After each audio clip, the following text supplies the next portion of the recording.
everybody, this is Digraj Singh Rajput. Welcome to our channel. स्वागत है आप सभी का शॉर्ट सीरीज के इस वीडियो में, जिसमें हम चैप्टर पॉलिटिकल पार्टीज को बहुत अच्छी तरह से कवर करने वाले हैं. कैसे कवर करेंगे? ठीक वैसे ही जैसे अभी तक सारे चैप्टर्स कवर करे हैं, यानी कि हम हर चैप्टर की नब्ज को पकड़ेंगे कि इस चैप्टर में आखिरकार है क्या, पूरा ओवरव्यू. साथ ही साथ इस चैप्टर में क्या एरिया शॉर्ट है कि भाई साहब यहां से सवाल आते ही आते हैं वैसा करके. ठीक है, तो वो सारी चीजें अपन क्या करने वाले, वो सारी चीजें अपन इस चैप्टर की समझने वाले हैं. पॉलिटिकल पार्टीज वाला चैप्टर जो है सिविक्स का एक महत्वपूर्ण चैप्टर है. इस चैप्टर में आपको डिफरेंशिएट बिटवीन वाले टॉपिक्स भी देखने को मिलेंगे. इस चैप्टर में आपको क्या देखने को मिलेंगे, कुछ की एरियाज देखने को मिलेंगे जहां से थ्योरी बेस्ड क्वेश्चंस बनते हैं. अब जैसे मैं आपको एक बात बताता हूं, ठीक है, सबसे इंपॉर्टेंट चीज बता रहा हूं कि हमने सिविक्स जब पढ़ना शुरू किया तो चैप्टर 2 पढ़ते हैं फेडरलिज्म, और चैप्टर 3 पढ़ते हैं जेंडर रीजन कास्ट. चैप्टर 4 मतलब एक तरह से आपका पॉलिटिकल पार्टीज है. अब इन दोनों चैप्टर में बताए एक एक एरियाज हैं, बहुत अच्छे समझना. इन दोनों चैप्टर्स में एक एक एरियाज हैं जहां से सिविक्स के पक्के हैं क्वेश्चन आना है. कौन से? फेडरलिज्म से फीचर्स ऑफ फेडरलिज्म वाला टॉपिक हो गया, और पॉलिटिकल पार्टी से रोल या फिर फंक्शंस ऑफ पॉलिटिकल पार्टीज वाला जो टॉपिक हो गया. तो या तो ये आएगा या तो ये आएगा. क्यों? क्योंकि पूरी सिविक्स में दो ही ऐसे टॉपिक जो डायरेक्ट क्वेश्चंस आपसे मांग रहे हैं या फिर डायरेक्ट क्वेश्चंस आपको देखने को मिल रहे हैं. तो ऐसे आपको क्या करना है, आपको स्मार्ट स्टडी करना है. शॉर्ट सीरीज का ऑब्जेक्टिव ही वही है कि दुनिया भर की चीजों को छोड़ के वो पढ़ते हैं जो एकदम श्योर है. ठीक है, जो एकदम श्योर है. आ जाओ, तो अब बात करते हैं पॉलिटिकल पार्टीज वाले चैप्टर की. पॉलिटिकल पार्टीज वाले चैप्टर में आप क्या देखते हैं कि चैप्टर शुरू होता है तो कुछ बेसिक्स बताए जाते हैं. वो बेसिक्स में क्या क्या आपको देखने को मिलेगा? वो बेसिक्स में आपको देखने को मिलेगा कि मीनिंग पूछा जाता है. वो बेसिक्स में आपको देखने को मिलेगा क्या, फंक्शंस पूछा जाता है. वो बेसिक्स में आपको देखने को मिलेगा कि नेसेसिटी पूछी जाती है. यानी कि पहले आपको मीनिंग समझाया कि पॉलिटिकल पार्टीज हैं क्या, फिर आपको क्या समझाया कि ये पॉलिटिकल पार्टीज जो हैं तो इसमें कंपोनेंट जैसे कौन हो गया, एक लीडर हो गया, एक फॉलोवर हो गया, एक्टिव मेंबर वगैरह, वो सारा सब कुछ हो गया. फिर 6-7 फंक्शंस बताए गए कि पॉलिटिकल पार्टीज क्या करती है, गवर्नमेंट बनाती है, इलेक्शन लड़ती है, रूल्स एंड रेगुलेशन बनाती है. पॉलिटिकल पार्टीज ऑपोजिशन का रोल प्ले करती है, पॉलिटिकल पार्टीज ये रोल प्ले करती है, वो रोल प्ले करती है. ये सारी चीजें, ठीक है, ये सारी चीजें आपको क्या है पॉलिटिकल पार्टीज में देखने को मिलती है. फाइन. फिर उसके बाद में क्या है, फंक्शंस के बाद में नेसेसिटी. तो ये है कि पॉलिटिकल पार्टीज हैं तो बहुत कुछ है. अगर पॉलिटिकल पार्टीज नहीं होगी तो एक कॉमन प्लेटफॉर्म कैसे मिलेगा? अगर पॉलिटिकल पार्टीज नहीं होगी तो लोग फिर सिर्फ कॉन्स्टिट्यूएंसी तक सीमित नहीं रह जाएंगे. तो वो नेसेसिटी वाली चीज आपको यहां देखने को मिल जाएगी. Got my point? तो ये बेसिक्स में आपको पॉलिटिकल पार्टीज के इर्द गिर्द चीजें बताई गई. और यहां से अगर आप देखोगे तो ये फंक्शंस वाला जो पार्ट है, role of political party, functions of political party, किसी भी तरह से सवाल पूछा जा सकता है. यह ध्यान रखना है फंक्शंस ऑफ पॉलिटिकल पार्टीज में. फिर आते हैं क्या, how many party should we have. तो this is not a good question to be asked. क्यों? क्योंकि कितनी पॉलिटिकल पार्टीज होना चाहिए डिपेंड करता है उस कंट्री की पॉलिटिकल सोशो इकोनॉमिक कंडीशन पे. तो 1 party system, 2 party system, multi party system. 1 party system non democratic system होता है जहां पे एक ही पार्टी डोमिनेट करती है. 2 पार्टी सिस्टम में 2 मेजर पॉलिटिकल पार्टीज के बीच में कंपटीशन रहता है. और मल्टी पार्टी सिस्टम जैसे हमारा देश जहां विविधताएं होती है, ठीक है, वहां पे मल्टी पार्टी सिस्टम होना तो जरूरी है.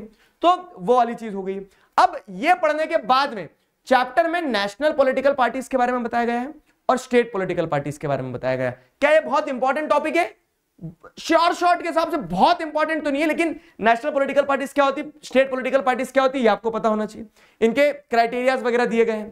ठीक है, और फिर डिटेल में 5-6 नेशनल पॉलिटिकल पार्टी बताई गई है और स्टेट पार्टीज के नाम दिए गए हैं. तो उसमें क्या क्या ध्यान रखना है वो मैं तुम्हें आगे क्वेश्चंस वाले एरिया में बताऊंगा. तो नेशनल पॉलिटिकल पार्टीज और स्टेट पार्टीज के बारे में बताया.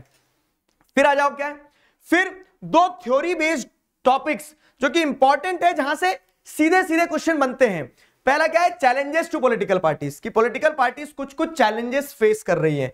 क्या है वो चैलेंजेस? तो पॉलिटिकल पार्टीज कैसे चैलेंज फेस करती है? जैसे पॉलिटिकल पार्टीज में क्या होता है, लैक ऑफ इंटरनल डेमोक्रेसी होती है, डायनेस्टिक सक्सेशन वाला एक चैलेंज होता है, money and muscle power dominate करता है. आपको देखने को मिलता है कि पॉलिटिकल पार्टीज जो है they do not offer meaningful choices, एक जैसे ही ऑप्शन दे रही होती है. तो ये पॉलिटिकल पार्टीज के 4 मेजर चैलेंजेस है जो पॉलिटिकल पार्टीज फेस करती है.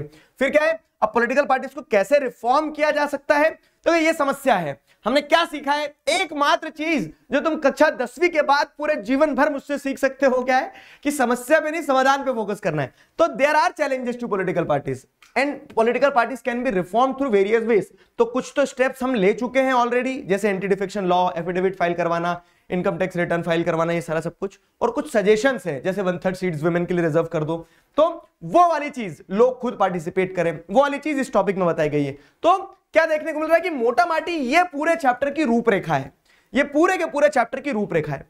अब अगर हम बात करें इस चैप्टर से क्या पूछा जाता है, वाह जी वाह, स्लाइड्स पे फेड इन उल्टे लग गए, कोई बात नहीं, मैं ऐसे समझा देता हूं तुम्हें, ठीक है। क्वेश्चन बाद में आना था तो टॉपिक बाद में आ रहा है, लेकिन कोई बात नहीं। तो अब जैसे अगर हम देखें यहाँ पे, तो ये वाला जो टॉपिक है ना, why do we need political parties, इस टॉपिक में आपको पॉलिटिकल पार्टीज के मीनिंग वगैरह बताए गए, फिर पॉलिटिकल पार्टी के फंक्शन बताया गया और पॉलिटिकल पार्टी की नेसेसिटी बताई गई है। तो अब मैं आपको जो चीज बता रहा हूं समझना कि इस टॉपिक से एमसीक्यू और सब्जेक्टिव क्वेश्चन पूछे जाते हैं। इंपॉर्टेंट टॉपिक है पूरे चैप्टर में, why do we need political party में पॉलिटिकल पार्टी की मीनिंग, कंपोनेंट्स, लीडर होते हैं, एक्टिव मेंबर होते हैं, फॉलोवर होते हैं, वो सारा सब कुछ, ठीक है। फंक्शंस वाली जो चीज पूछी है ना, तो सब्जेक्टिव और एमसीक्यू दोनों तरह के क्वेश्चन आते हैं, लेकिन मोस्ट इंपॉर्टेंट क्या है कि पॉलिटिकल पार्टीज के फंक्शंस, ठीक है। कंप्लीट फंक्शन भी आ सकते हैं कि what are the roles played by political parties, ठीक है, what are the functions perform by political parties. तो ऐसे कंप्लीट भी पूछे जा सकते हैं, और साथ ही साथ क्या है, इंडिविजुअल एक एक फंक्शन को भी पूछा जा सकता है कि how political parties plays the role of opposition. समझ रहे हो मेरी बात? तो दोनों तरह से सवाल, फंक्शन पे पूरे फंक्शन एक साथ या फिर एक फंक्शन पे स्पेसिफिक क्वेश्चन, दोनों चीजें पूछी जा सकती है और ये आई है। तो जैसे मैं आपसे ये पूछ रहा हूं कि how do political parties ensure accountability to the public, ठीक है, पॉलिटिकल पार्टीज कैसे अपनी अकाउंटेबिलिटी फिक्स करती है, 2024 में क्वेश्चन आया, इसका आंसर आप कमेंट सेक्शन में बताएंगे। सिमिलरली क्या है कि मॉडर्न डेमोक्रेसी जो है तो they can not function without political parties, reason दिया गया है कि elected representatives be accountable to their constituency not towards the country, ये नेसेसिटी वाले टॉपिक से दिया गया। तो जैसे मैंने बताया ना कि इस टॉपिक से ऑब्जेक्टिव और साथ ही साथ सब्जेक्टिव, तो देखो सब्जेक्टिव में सब्जेक्टिव के पैटर्न देखो 23, 24, 20, 19, हर साल इस तरह से, और बहुत सारे, मैंने सारे क्वेश्चन लगाए भी नहीं है। Functions, necessity of political parties, 5 major functions. अच्छा, नेसेसिटी वाला टॉपिक अलग है और फंक्शंस वाले में सीधे 7 पॉइंटर दिए हैं, उस चीज की क्लैरिटी रखना अपने दिमाग में, ठीक है। तो ये सीधा क्वेश्चन बनता है, एक ये हो गया। फिर आ जाओ इस चीज पे, क्या फिर अगर जैसे देखें तो अगला टॉपिक है how many party should we have, ठीक है, पॉलिटिकल पार्टीज, उसका नीड, फंक्शन, ये सब कुछ हो गया। How many party should be have, तो 1 party system, 2 party system, multi party system, ये वाला टॉपिक है। तो इस टॉपिक में अगर आप देखोगे, ठीक है, इस टॉपिक में अगर आप देखोगे, 1 मिनट रुकना, ठीक है, इस टॉपिक में अगर आप देखोगे तो हाँ, इस टॉपिक में अगर आप देखोगे तो आपको समझ में आएगा क्या कि एमसीक्यूज बनते हैं। एमसीक्यूज कैसे बनते हैं कि कौन सी पार्टी कंट्री में 1 पार्टी सिस्टम है, कौन सी कंट्री में 2 पार्टी सिस्टम है, ऐसे वाले, ठीक है। तो ये एमसीक्यू मैंने देखा 2023 में भी आए, 24 में भी आए। साथ ही साथ क्या है ना, डिफरेंशिएट बिटवीन वाली चीज की 1 पार्टी 2 पार्टी में डिफरेंशिएट करो, 2 पार्टी मल्टी पार्टी में डिफरेंशिएट करो। तो ऐसे छोटे टॉपिक है, एमसीक्यू वगैरह बनने की प्रोबेबिलिटी रहती है। तो कौन सी कंट्री में 1 पार्टी सिस्टम है, तो जैसे चाइना हो गया, आसान वाला मैं बता देता हूं, टफ वाला तुम्हें देता हूं, ठीक है। तो multi party system has been adopted in India, बताओ असर्शन सही है गलत है, और उसका रीजन भी देखो, इसका आंसर बताना कमेंट सेक्शन में। तो इस टॉपिक से एमसीक्यूज आए हैं, और डिफरेंशिएट बिटवीन वाले टाइप के क्वेश्चन भी बन सकते हैं अगर थ्योरी पे जाएंगे तो। अगली चीज क्या है, चैलेंजेस टू पॉलिटिकल पार्टीज। भाई साहब इंपॉर्टेंट टॉपिक क्यों लिख रहा हूं, क्योंकि आप देखो कभी 3 चैलेंज पूछ लिए, कभी 5 चैलेंज पूछ लिए, कभी 5 चैलेंज फिर पूछ लिए, फिर पॉलिटिकल पार्टीज की डेफिनेशन पूछ के उससे पूछ लिया क्या चैलेंज फेस कर रहे हैं। तो इस चैप्टर से अगर आप बोलोगे ना कि थ्योरी में सबसे इंपॉर्टेंट टॉपिक कौन सा है, तो इस चैप्टर से थ्योरी वाइज अगर देखोगे आप तो सबसे इंपॉर्टेंट टॉपिक ये है। और आप देखो 3 नंबर 5 नंबर के क्वेश्चन आए हैं कंटिन्यूसली, 24, 23, 22, 20, हर साल इस टॉपिक से क्वेश्चन आए हैं, किसी ना किसी सेट में आपको मिलेगी। तो चैलेंजेस टू पॉलिटिकल पार्टीज अपने आप में एक बड़ा क्वेश्चन बन के आ सकता है, एक एक चैलेंज भी पूछा जा सकता है। तो चैलेंजेस टू पॉलिटिकल पार्टीज जो मैंने 4 चैलेंज आपको बताए हैं, आप बोलोगे सर एग्जाम में 5 पूछ लिए थे एक बार और बुक में 4 ही लिखे हैं, तो क्या करेंगे? कोई बात नहीं, घबराना नहीं है। ऐसा लिख सकते हो कि एक बड़ा चैलेंज पॉलिटिकल पार्टी ये फेस करती है, करप्शन होता है। एनी रिलेवेंट पॉइंट, कोई रिलेवेंट पॉइंट आपको लग रहा है तो आप लिख सकते हो, ये चैलेंजेस हो गया। आगे अगर इसी में बढ़े ना तो देखो ये एक इंपॉर्टेंट चीज है, मैंने सारे टॉपिक एक साथ क्लब कर दिए, इंपॉर्टेंट पॉइंट सब बता दिया, फंक्शन, चैलेंजेस, एमसीक्यू के हिसाब से 1 पार्टी 2 पार्टी ये सब कुछ हो गया। फिर ये जो टॉपिक्स है ना आपके, देखो national parties, state parties and how can parties B reformed, ये जो तीनों टॉपिक है। तो नेशनल पार्टीज, स्टेट पार्टीज का एक क्राइटेरिया वाली चीज है। अब क्या हो रहा है ना, प्रीवियस ईयर में वो क्राइटेरिया बहुत बार एग्जाम में पूछा नहीं गया है, लेकिन कभी कभी ऐसा भी हो जाता है कि कुछ टॉपिक्स रिजर्व करके रखे जाते हैं कि हाँ 2025 में जो बच्चे वोट देंगे उनको उनसे पूछेंगे। तो हमें मोटा माटी ध्यान है, हाँ 6% वोट चाहिए रहते हैं, या तो 4 स्टेट्स में ले आओ या लोकसभा में ले आओ और 4 सीट ले आओ। तो वो क्राइटेरिया एक दिमाग में रखना कि हाँ स्टेट पार्टी कहलाने के लिए 6% वोट या 2 सीट चाहिए रहती है, तो क्राइटेरिया दिमाग में रख लेना ध्यान। बाकी जो मैं बता रहा हूं इन टॉपिक्स के बारे में वो समझ लो। नेशनल पार्टीज अगर पूछी जा रही है, नेशनल पार्टीज की डिटेल कभी नहीं पूछी जाती कि शॉर्ट नोट लिख दो कांग्रेस के ऊपर या फिर बीजेपी के ऊपर या फिर बहुजन समाज पार्टी के ऊपर, डिटेल नहीं पूछी जाती है। लेकिन अगर फिर सर याद कैसे रखें, तो मैंने तुम्हें ट्रिक भी बताई है, एक निंजा टेक्निक है क्या, कि हर पार्टी का कोई फाउंडर है, ईयर है, सिंबल है, एक आइडियोलॉजी है, की पॉइंट, और वो पार्टी कहां कहां प्रेजेंट है, एरियाज, तो वो ध्यान रखना है बस।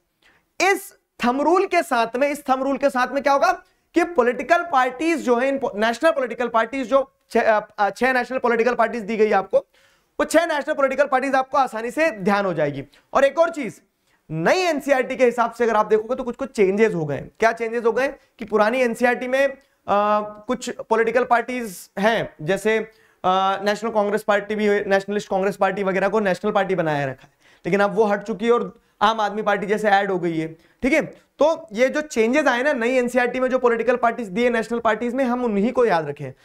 फॉर योर रेफरेंस मैंने इस पे वीडियो बनाया भी है, और ठीक है, तो वो ध्यान रख लेना कि नई पॉलिटिकल पार्टीज कौन कौन सी है, पुरानी वाली मत याद करके चले जाना एग्जाम में, पता लगे कि अपडेटेड ही नहीं हो तुम। ठीक है, तो नेशनल पॉलिटिकल पार्टीज हो गई, स्टेट पार्टीज हो गई, नॉट एज सच इंपॉर्टेंट, लेकिन एक ऊपर से आपको क्या करना है, ध्यान रखना है चीजें। How can parties B reformed, ये टॉपिक जो है ना, तो how can parties B reformed से, जैसे अगर आप देखोगे तो इस टॉपिक से ऑब्जेक्टिव क्वेश्चन आए और इस टॉपिक से थ्योरी क्वेश्चन भी आए हैं। फाइन, 23-24 में ज्यादा क्वेश्चन देखने को नहीं मिले, लेकिन पहले इस टॉपिक से कि पार्टीज को रिफॉर्म करने के लिए, जैसे various reforms taken to strengthen parties in India, तो रिफॉर्म्स क्या है, describe the efforts to reform political parties in India, तो पॉलिटिकल पार्टीज को रिफॉर्म करने के लिए क्या किया गया और क्या सजेशन है, उस पार्ट पे, थ्योरी पार्ट पे क्वेश्चन आ जाते हैं। तो theory part majorly functions, challenges वाला पार्ट और ये रिफॉर्म वाला पार्ट, ये ध्यान रखना है। बाकी ऑब्जेक्टिव के हिसाब से चीजें हैं, और ऑब्जेक्टिव को अपन क्या करने वाले हैं, मैंने बता दिया आज आपको कि 4 दिन की मैराथन, 28, 29, 30, 31, ये 4 दिन की मैराथन में अपन साए कर देंगे, पूरे 20 नंबर पक्के कर लेंगे। ठीक है, अब इस चैप्टर से जो 2-3 थ्योरी वाले क्वेश्चंस हैं, जैसे पॉलिटिकल पार्टी और उसके फंक्शन, फिर क्या है, क्या चैलेंजेस फेस करती है पॉलिटिकल पार्टीज, और क्या एफर्ट्स लिए गए पॉलिटिकल पार्टीज को रिफॉर्म करने के लिए, वो सारे थ्योरी वाले पार्ट के क्वेश्चंस मैंने लिख दिए हैं, ये प्रैक्टिस क्वेश्चन दे दिए हैं आपको। क्या है, क्वेश्चन भी मिल गया, आंसर भी मिल गया, याद कर लेना, ये इंपॉर्टेंट क्वेश्चन है। कहां से मिलेंगे पीडीएफ, तो सिंपल है, टेलीग्राम चैनल बता के रखा है। फाइन, अब नेक्स्ट वीडियो में मिलेंगे तो शॉर्ट सीरीज के अगले चैप्टर को कंप्लीट करेंगे, और इसी तरह से क्या है, फटाफट सारे चैप्टर्स जो अपन क्या करते चलेंगे, कंप्लीट करते चलेंगे, और मिल रहे हैं फिर मैराथन सेशंस में। तब तक तुम्हें क्या करना है, तुम्हें पढ़ते रहना है, रिवाइज करते रहना है। आई होप अब आपको और क्लैरिटी मिल गई कि पॉलिटिकल पार्टीज में क्या करना है, क्या छोड़ना है, किस चीज पे ज्यादा ध्यान देना है। ठीक है, अभी के लिए साइन ऑफ करता हूं, मिलते हैं नेक्स्ट वीडियो में, तब तक के लिए मुस्कुराते रहो। Signing off with this, together we can, we will. Thank you very much.